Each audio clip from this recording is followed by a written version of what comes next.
কত মানুষের সঙ্গ দিলাম, কিন্তু কষ্টের বিষয় হলো পিছনে তাকায় দেখলাম কেউই নাই।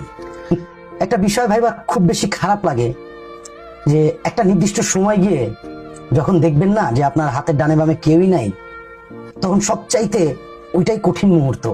কিন্তু ওই কঠিন মুহূর্তটাকে যদি আপনি ওভারকাম করতে পারেন তাহলে লাইফে অনেক কিছু করাই পসিবল। থাকে একটা সময় গিয়ে অনেকেই থাকার চেষ্টা করবে না, আপনি অনেককে সঙ্গ দিবেন, অনেকের পাশে ছিলেন সব সময়, বিপদে আপদে, ভালো সময় খারাপ সময় সবকিছু মিলাই ছিলেন।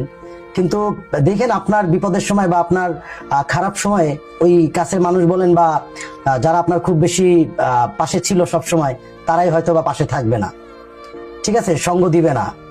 খারাপ লাগে, চিন্তা করলে অনেক বেশি খারাপ লাগে। যার কারণে কথাটা বলা যে কত মানুষের সঙ্গ দিলাম কিন্তু পিছনে তাকে কাউরি দেখলাম না। একটা সময় গিয়ে এরকমটাই হয়, একটা সময় গিয়ে কাউরি আপনি আপনার পাশে পাবেন না, কেউই আপনার